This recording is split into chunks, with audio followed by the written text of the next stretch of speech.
Proverbs 27, beginning in verse 3. It says, "A stone is heavy, and the sand weighty, but a fool's wrath is heavier than them both." Wrath is cruel, and anger is outrageous. But who is able to stand before envy? Open rebuke is better than secret love.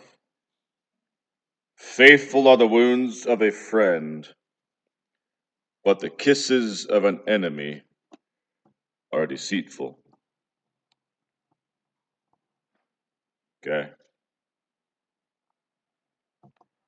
Let's go back to verse 3 and notice a thing or two. A stone is heavy and the sand weighty, but a fool's wrath is heavier than them both. We can see that wrath, anger, any type of outburst of the heated emotions is really what he's talking about here, is something that brings about a great weight upon the shoulders of not just the person who behaves in such a way, but it's heavy upon all who are within proximity. Drags us down. To have a fool's wrath weighs us down.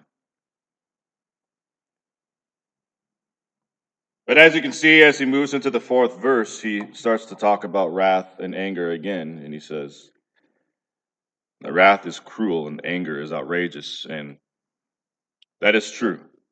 He's just making a statement here. But then he brings about a type of comparison through saying, "But who is able to stand before envy?" And, there's kind of a rhetorical technique used here to get us to think about the fact that envy, to the form of a question, when he says, wrath is terrible, anger, lashing out, with such anger is a horrible thing. And we know that it's cruel and it's outrageous. But then what about envy? Who can handle envy? Who can stand before envy? When he says who can stand before it, he's who can even handle it? Who can bear such a horrible thing? Envy is horrifying. It really is. Whenever we call it what it really is, and it's something that we as disciples of Christ must really be always doing an inventory of within our own selves to be able to check our own hearts and minds when it comes to these kind of things. But let's keep moving on now. Verses 5 and 6, he then starts to move into some very wise approaches to the subject matter. Verse 5, he says, "Open rebuke is better than secret love." And I just love that because, if somebody has a secret compassion for somebody, but never shows it, that's talked about much in the scriptures. Jesus talked about it. James addresses it. If you say to somebody, "Oh, hey, I love you," or you kind of have like this thought, "Oh, I love somebody," but you don't do anything for them, then it's like, well, it's basically worthless. That's in James chapter 2, And verse 6, he then points this out: "The faithful are the wounds of a friend, but the kisses of an enemy are deceitful," addressing the fact that there must be a type of accountability in true relationship. So there's a lot in just these 4 verses that we read, but I want us to focus for now at this moment, for the beginning of the lesson, on verses 3 and 4, the idea of anger, wrath, and the idea of envy, and what these things can do and how they can contaminate the soul. They are obviously no good, and we are aware of that fact. In the Bible class this morning, it's kind of funny. I was just getting ready to say no one would argue with this, but that's not actually true. I was actually reading from one of the psychologists of the 20th century. You may have heard of him. His name is Freud. And he was a great thinker, but he actually, in one of his essays, is making the case for, outrage and anger and hating your enemies and hatred and those kind of things is actually a good thing. And I'm like, this guy, who listens to this guy anyway? Anyway, but it's just one of those things. You have to be careful who you're listening to. Okay, but but it's very clear, according to the Spirit of God, according to what we just read, that is a massive weight on our shoulders to not be in control of our anger and our envy. But I want to take you now to the book of Proverbs 25 and verse 28. So just, you may not even need to take a page back, but right here in the 25th chapter and verse 28, this statement is made as well. It says, "He that has no rule over his own spirit is like a city that is broken down and without walls." So, Solomon this time using a metaphorical language, using this idea of a city broken down or without walls as a representation. And of course, during this historical period of time, this was a huge deal to be a city without walls.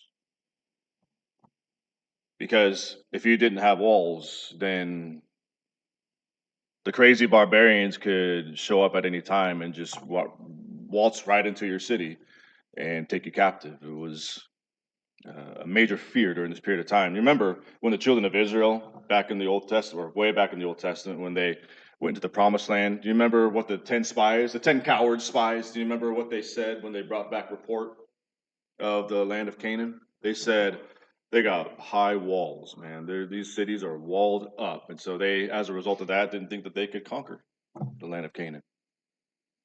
And so what Solomon is pointing out here is that the person who doesn't have rule over his own spirit is like that city, broken down and without walls. So it's very important for us to consider our own control. Temperance. Temperance is a subject that is covered much throughout the scriptures. The idea of self-control. Paul would use metaphors such as running a race, almost like an Olympian who was going for the gold, going for the championship. Somebody who really wants something is going to have control of everything, control every aspect of their life, because you don't get gold if you only have control over a few aspects of your life. And the only way to win is to always be considering how you're going to get that gold. And of course, heaven is our goal. Heaven is how we make it. And so, he that does not have rule over his own spirit, and I know that this is one of the major themes in scriptures. Adam was guilty of this. Many people were guilty of this kind of thing. But you know, the great example that we use is when God did confront Adam when he ate of the fruit of the tree of the knowledge of good and evil. Remember what he said? Yeah. He basically gave all power and control over his own spirit away to somebody else. He said, "That's that woman you gave me." Blaming the woman and God, right? So, a subject that is very important for us to keep into consideration. But as we consider it now, I would like to bring your attention to a real life example of how this brought about a major difficulty on another man's life. And we're going to go to our scripture reading, which is 1 Samuel chapter 18. 1 Samuel chapter 18.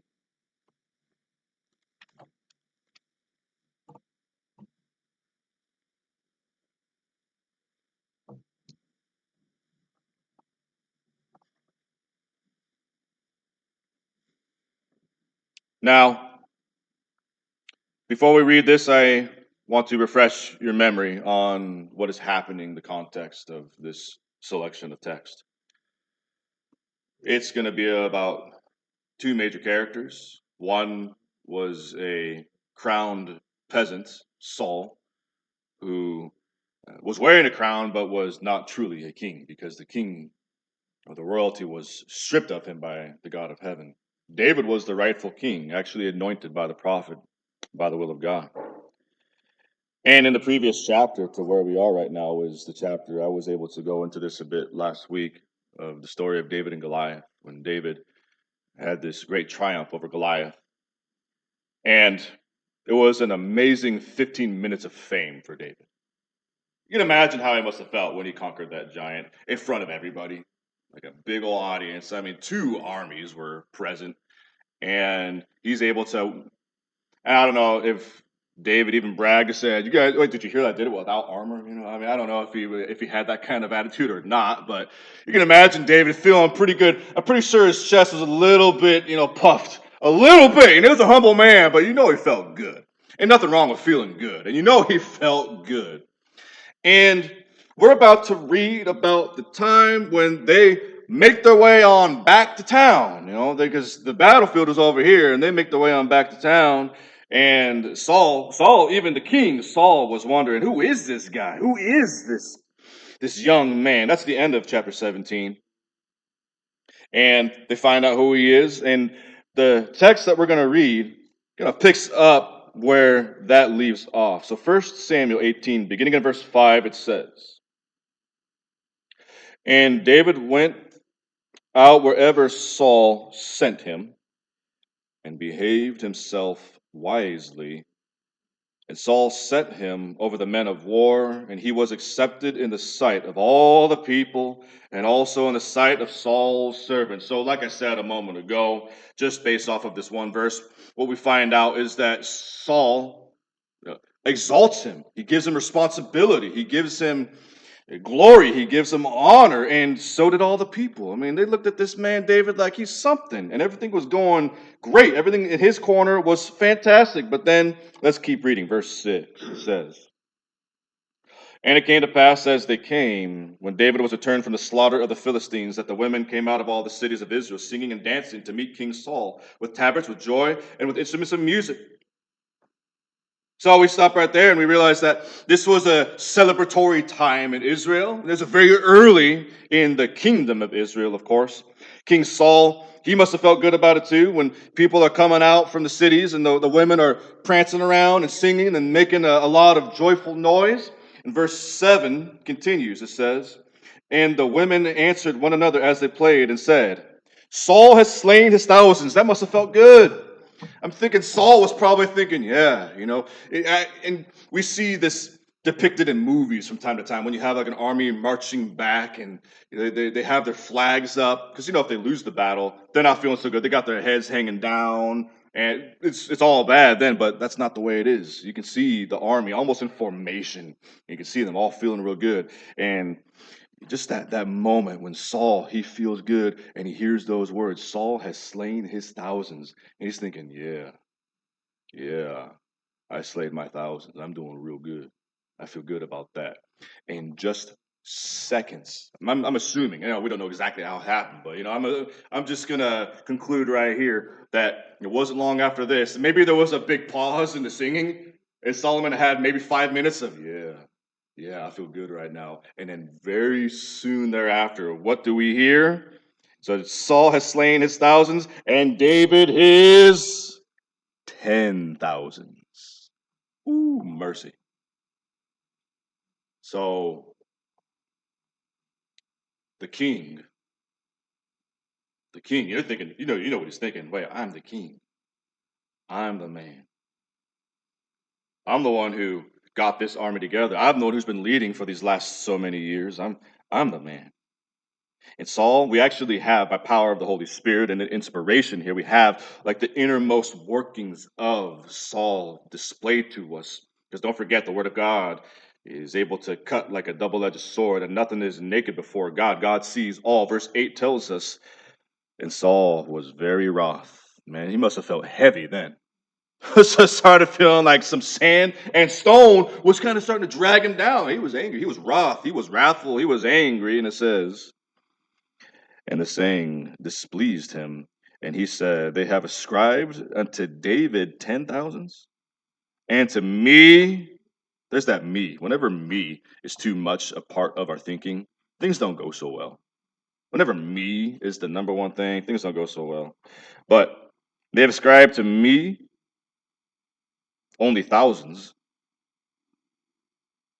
What can he have more but the kingdom? So now he's understanding and realizing that David David has potential to take the kingdom, which of course we all know from the panoramic view of the fulfillment of what God had willed at this point. We know that David does take the kingdom.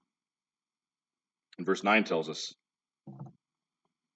that Saul eyed David from that day and forward. Now,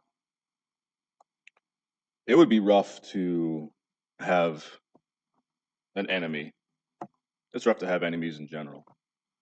It's rough if like a boss doesn't like you or a teacher doesn't like you. I think most people have that story where like the teacher was against them. The teacher gave me a bad grade because they didn't like me, or a manager or a boss or even a coworker or even just another student in school or whatever the situation may be. Oftentimes it even takes place in the own family. I know a lot of people. There are many couches with people lying on them because my mom didn't like me or my dad didn't like me. That's just a very common tale throughout humanity, and that's not going away. It's never going to go away because people think me too much.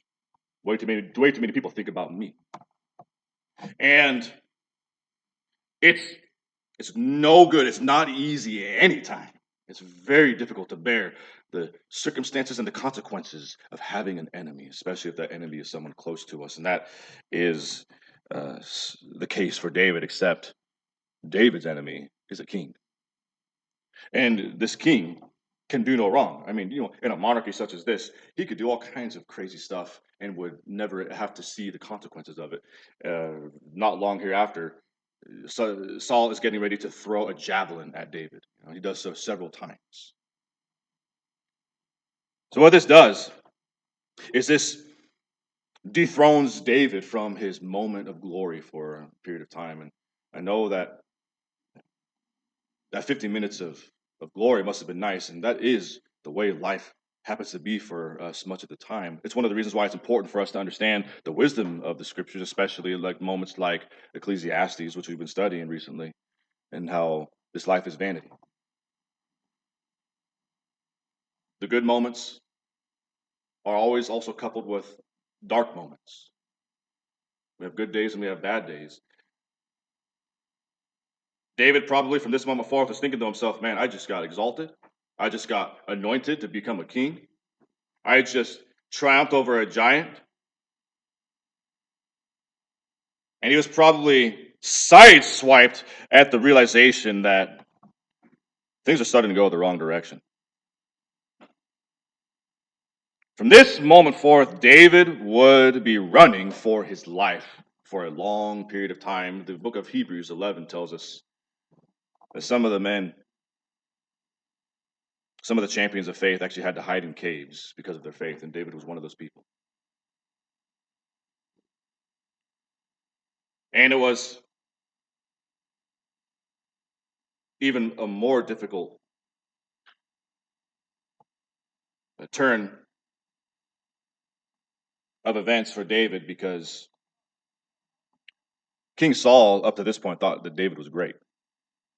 King Saul thought that David was something for real. They had a really nice relationship actually.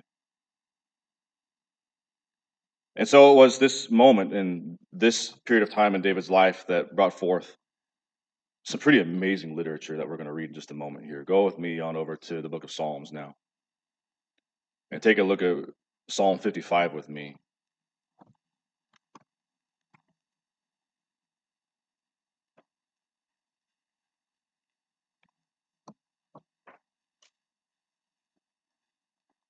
Psalm 55. We can use these scriptures to help us cope, to help us understand, to help us grow, and to help us triumph as well. Many of the Psalms of David, very few of them are exclusively about praise. Many of them, he pours out his pain and his sorrows and the difficulties that he has to go through.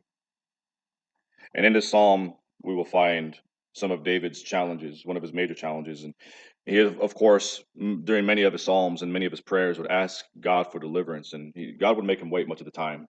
And he wouldn't receive some type of deliverance immediately, but he would pray and pray and pray and write these psalms. And let's read Psalm 55, verse 12. It says, "For it was not an enemy that reproached me. Then I could have borne it. Neither was it he that hated me that did magnify himself against me. Then I would have hid myself from him. But it was you, a man, mine equal, my guide, and mine acquaintance. We took sweet counsel together and walked unto the house of God in company." Now, David displaying here that the one who came after him, the one who ended up being a pestilence in his life, would be somebody who was filled with envy, who was not his enemy originally. He even says, if it was my enemy, then I could have dealt with it. It's like, I could have dealt with that. That would have been easy to deal with. If I knew, if it was the Philistines, David knew who his enemy was. He knew Goliath. But in this moment, it was a sideswipe. It wasn't him that hated me. Otherwise, I could have been prepared. I could have hid myself. And that's the thing that I want to really bring forth to our attention right now, is that there are times in our lives when envy and jealousy or other emotions can really catch us off guard, and even people close to us, can become our enemies. But I want us to also understand that we are in no way exempt from this as well. Like, we also can be filled with envy. Don't forget that. We can allow ourselves to look upon other people and treat them differently, treat them in certain ways, because uh, we can end up becoming that person without the realization of jealousy and envy and the heaviness thereof. And don't forget that somebody who doesn't have control over the spirit, somebody who doesn't have control over their own spirit, is like a city broken down and without walls. That type of anger, this type of envy, has no place in the Christian. It has no place in the disciple. So when we find ourselves experiencing these emotions, it is of the utmost importance for us to learn how to take control of them. The flesh tries to draw us into these things. Sometimes we act like animals, right? Sometimes we behave like animals, and that's not the way it ought to be.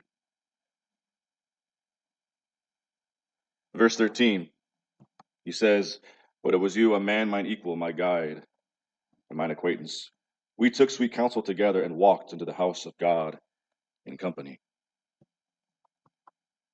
I want to draw your attention to the fact that David describes here a relationship that even took place with God, and where he worshiped with this person. There was a godly relationship. Don't forget that King Saul and King David, amongst many other of David's enemies, they were people of Israel. Many of his enemies were people of Israel. Supposedly God's chosen race, God's chosen people. We're told in scriptures that even the elders, even the bishops in the scriptures, would have some that would turn into wolves trying to take captive the sheep. This kind of thing does happen. Churches turn against each other. People within churches turn against each other.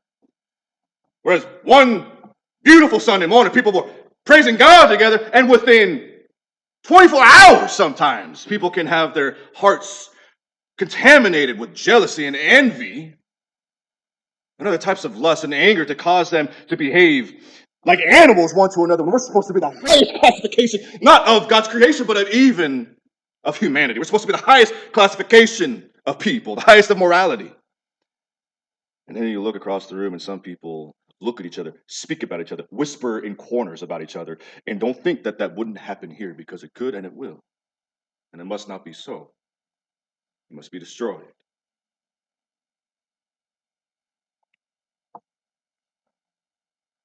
If you haven't experienced it yet, just wait. Whenever you have people, you're going to have issues. You have issues and troubles with family, and you have troubles and issues within your own self. And this is the reason why it is so important to understand and to really lock into statements like Solomon made: he that is not in control of his own spirit There's like a city broken down without walls.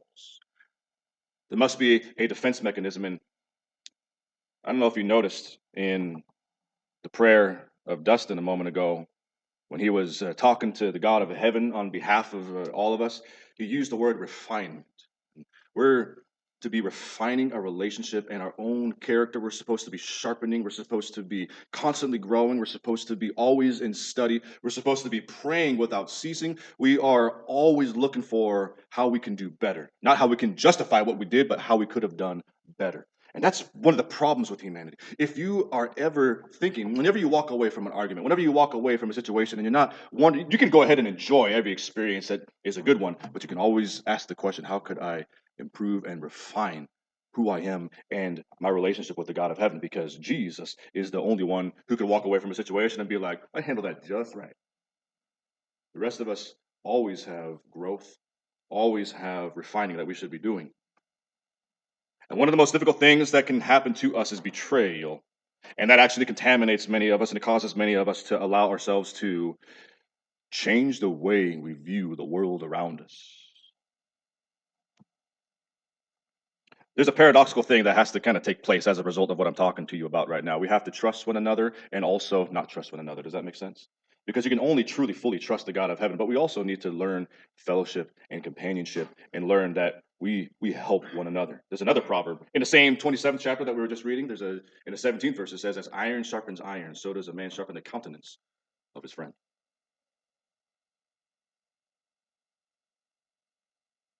So be watching out,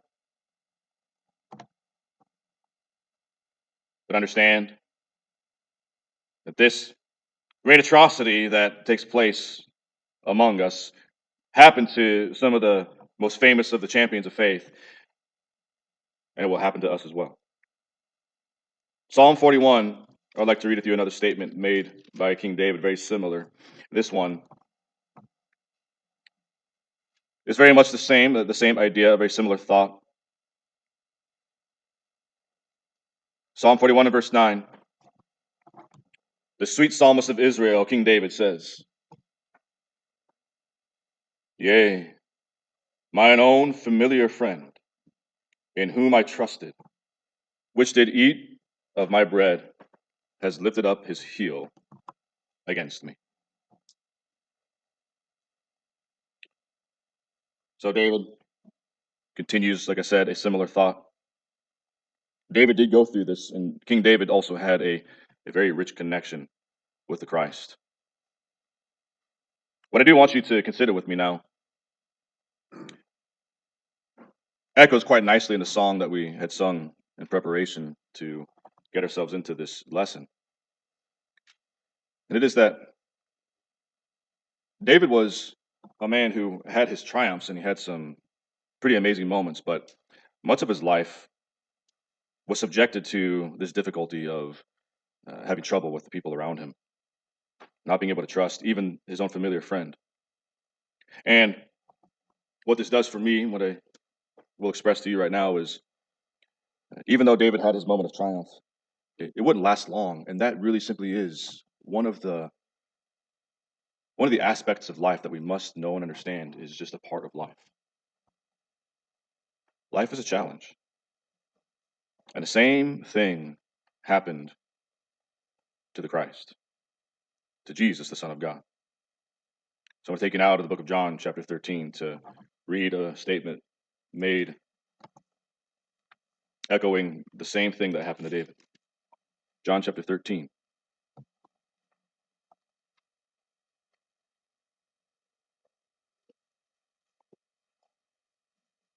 Beginning in verse 18. Now, before we read this, I want to update you on the context of where we are. John chapter 13 is well known as the chapter for which Jesus washes his disciples' feet. It's a very odd occurrence. It really is. It's so odd that even his disciples are just confused out of their minds over what's going on. But it's such an amazing representation of who God is, because, of course, if you can see the Son, you can see the Father. And if you see the Father, you see the Son. But in the midst of this moment where Jesus prepares himself to wash the disciples' feet, and he goes to the process of actually washing the feet. Now, remember now that this is not a metaphor. This is not a symbol. This is something that Jesus did. He took their nasty feet, he took their dirty feet with the toenails and all, and he grabbed a rag, and I can almost guarantee you their feet weren't as nice as mine. Mine are all like silky smooth. Okay? Like, if I thought it would do you any good, I'd show them to you right now. Don't forget what the word says. How beautiful are the feet of those that preach the word. So I want you to know right now, I have book, chapter, and verse to prove to you that I have beautiful feet. But because of the circumstances of that time, Peter may have had beautiful feet, but I guarantee you, they were calloused. Jesus took those feet and he washed them. And there was 12 of those apostles. 12 of them. Now, you know, not long after here, there was going to be 11 of them. You guys know that? One of them wasn't going to be counted in the number of the apostles. But at this moment, 12 apostles had their feet washed.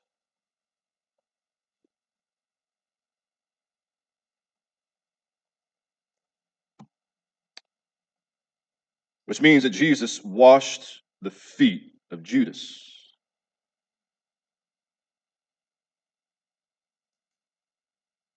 You know when someone wrongs you, or sometimes you just eye somebody. Remember what it says about Saul? He eyed David.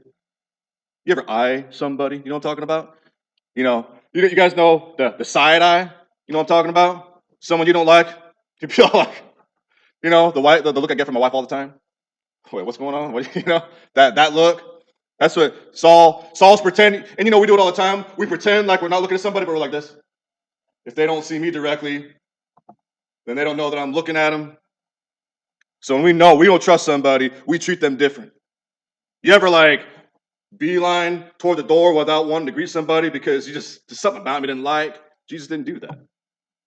He did not do that. He washes the feet of the man who was already in the workings of betraying him. You think it was easy for Jesus to do? Do you think it was easy for him to know? You know how much was on his mind at this time? Sweet mercy. I can't imagine how much he had on his mind. And he still does it. And now let's read together. John 13, verse 18. He says, I speak not of you all. I know whom I have chosen. But that the scripture may be fulfilled, he that eats bread with me has lifted up his heel against me. You guys recognize that verse? That was back in Psalm 41. We just read that together.